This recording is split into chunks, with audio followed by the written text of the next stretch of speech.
Yo, what's up, everyone? Today we're breaking down the slang term sharking. So, what does it actually mean? In simple words, sharking is aggressively soliciting or preying on others, often in social settings. People use it when someone is pushing themselves onto others or forcing interaction.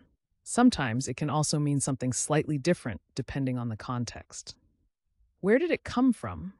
Slang usually has a cool backstory. Sharking first showed up in the early 2000s hip hop scene. Over time, it spread into everyday talk, especially among young adults and partygoers. Now let's check out how to use sharking in a sentence.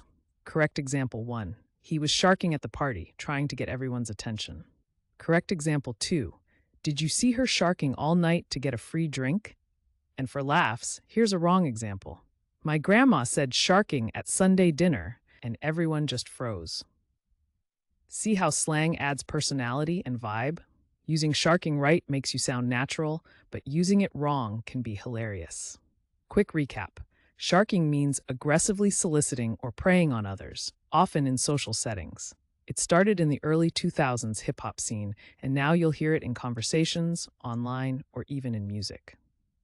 Now it's your turn. Drop your best sentence with sharking in the comments. And if you want to learn more slang and fun word histories, don't forget to subscribe and join our community here every day.